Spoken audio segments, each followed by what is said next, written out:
now on India Upfront is Vedic scholar Dushyant Sridhar. Dushyantji, thanks very much for speaking to us. I know you don't weigh never on political matters, but that's the whole point.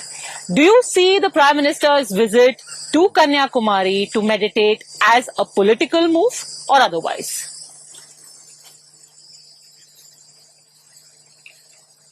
Namaskaram, Padmaja. Namaskaram to all the viewers. We have 10% of our seats going for the election in the last phase. Please exercise your right to vote. It's been a very hot summer, and the Honorable Prime Minister has every right to go to a place where he chooses to go. So he doesn't have to give a rationale to anybody, and I don't think we should see a lot of political messaging in this. That said, of course, the place holds of immense spiritual significance to us, Padmaja, like how we treat Prayaga Kshetram in Uttar Pradesh, where Ganga, Yamuna, and Antarvahini Saraswati get together in the fresh waters. In Kanyakumari, we see the Arabian Sea, the Bay of Bengal, and the Indian Ocean coming together. So that is in the salt water. So that's a Prayaga Kshetram in a way, a confluence.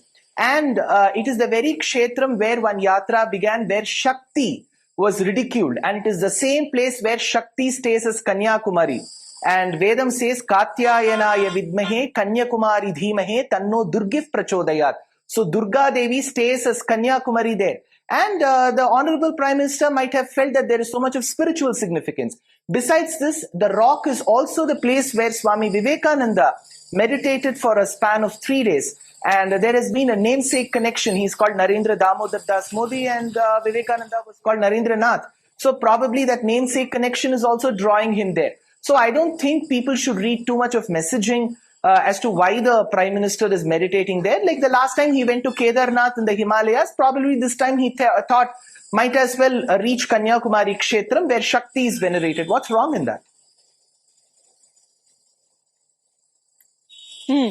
Again, the choice. Kedarnath in 2019 Hello? and Kanyakumari this time. Why?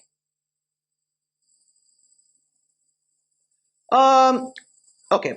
So Kedarnath is a part of the state of Uttarakhand, and it is a larger part of the Himalayas. Maybe in the last regime, he resolved the issue in the Himalayas pertaining to Article 370. Probably he sees that there is a lot of trash that is being thrown in the name of Dravidian ideology in the south of India, and he wants to get that cleared in the next term. Very interesting you say that, because that could be the political this whole election may not have overtly been about Sanatan Dharma, but it was always, there's a religious connotation also. When you have an election happening, when polling is happening, to see somebody in a state of meditation, I am guessing some people are uncomfortable with the religious connotation and, sort of a religious fervor being whipped up in the voter.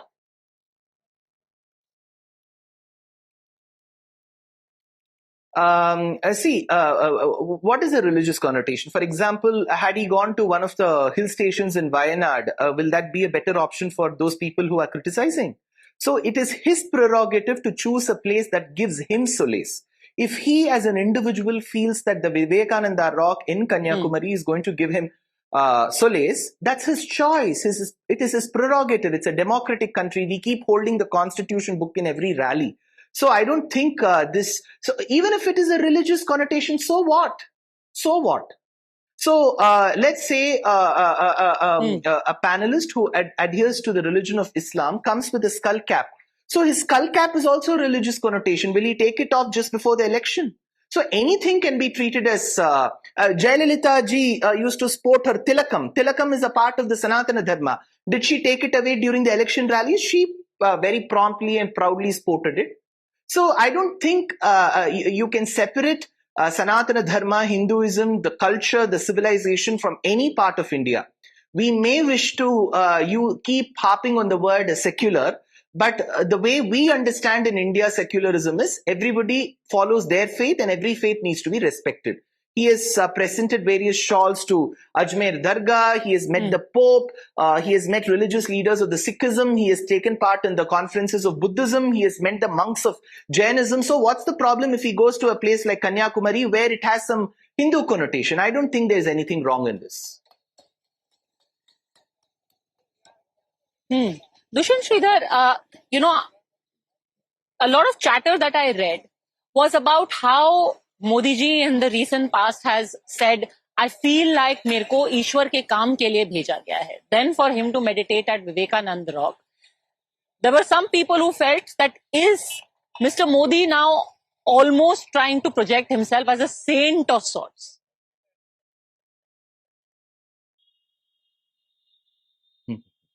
I would read it this way. It's my interpretation. There is divinity, Paramatma in each of us, in Padmaja, in me, in the camera person, in all the Astikas who are watching your show. So there is this divinity in each of us. We believe in Sanatana Dharma. Paramatma stays as Antaryami, as a witness in everybody. This is what Krishna says in Bhagavad Gita. That said, it is only a handful of people who realize this mission in them, that they have been born with a purpose and work towards it. A handful of them.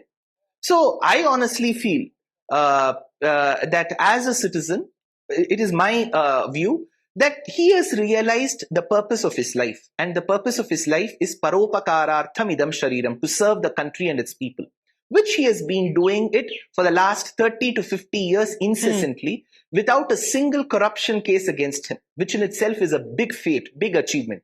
So I feel he was talking about the purpose of human life and the purpose of divinity inside every person, human life. If he had projected himself as God or as a saint will retire to the forest, or God will buy another island and go. He has done neither. So I feel his purpose is to serve, which he has been telling. He has always said that kya kar raha hu, kya karna hai, that work is very important. So he treats work as worship, and he has been doing. He has not taken a single day off. So I feel all these points of whether he treats himself as a saint or not should not be the botheration of any of the political leaders. They should be concerned only about the politics. Padmaja. Final question I want to ask you, Dushyant Sridhar. From doing the consecration of the Ram Mandir to the Anushtan that he did before, to going around to temples across the country as a part of that Anushtan, to now the meditation, first in Kedarnath, now in Kanyakumari. Has the Prime Minister succeeded in putting India's culture and religious ethos front and center? Is that message hitting home? I ask you as somebody who's interacting on a daily basis with other Astikas.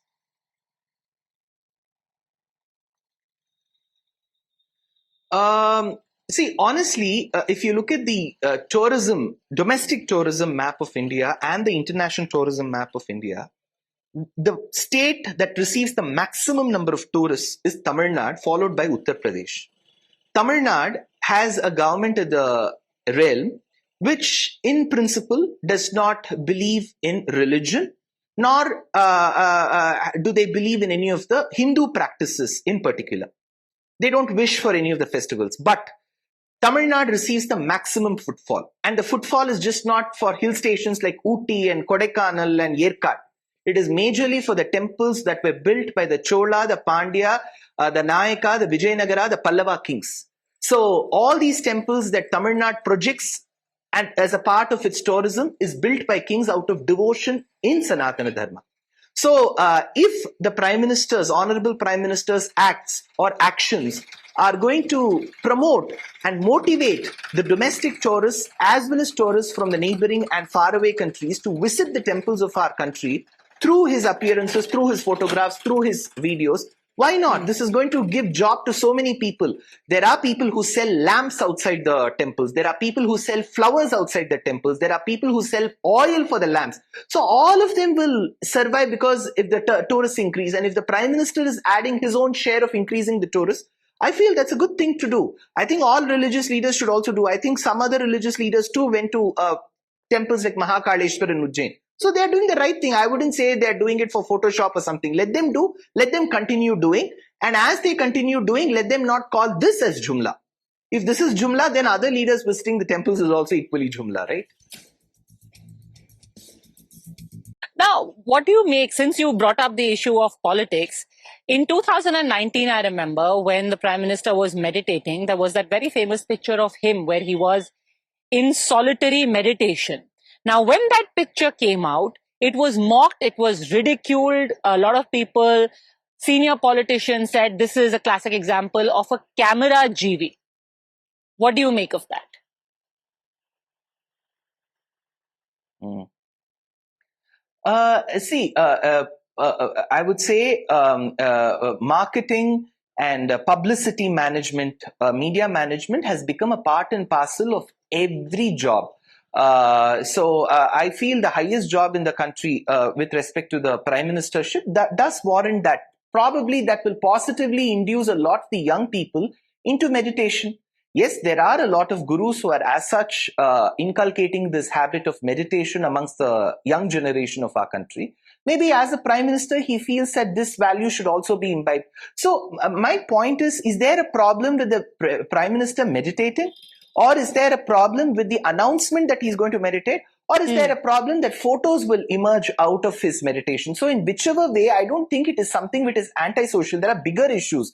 There is a lot of drug issue. A few months back in the state of Tamil Nadu, there was a big consignment of a person linked to the drug consignment caught. So all this should be probed. These should be the public issues. Whether the prime minister chooses to meditate for a day or not should not be the botheration of anybody. And I feel as a person, as a Karyakarta in the last 30 to 50 years, he has always been a part of his sojourns to the Himalayas and he has been meditating. So I don't think this should become a big hullabaloo about it. And he finds solace in meditation. If at all somebody wants to imbibe this, let them. If somebody does not want to, let them not.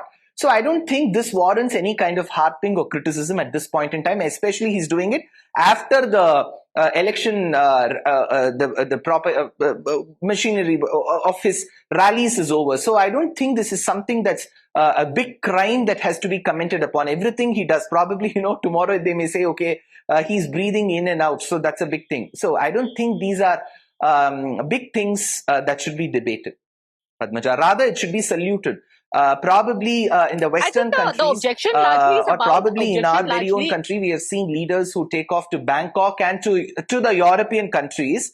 To European countries and Bangkok, we have seen leaders go. Probably here is one person after such a long list of rallies, he is choosing to meditate on a rock without alcohol or without smoking. That in itself should be celebrated. This would not be the scene in any of the Western countries. They'll be partying somewhere. We have a prime minister who goes to a rock and meditate. This should be a message that should be sent to the youngsters stating that you can live a life like this. So rather than, harping on such points as to why is he meditating and why is he taking a cameraman. Yes, Padmaja. But don't you think there's a religious connotation also? When you have an election happening, when polling is happening, to see somebody in a state of meditation, I am guessing some people are uncomfortable with the religious connotation and, sort of a religious fervor being whipped up in the voter.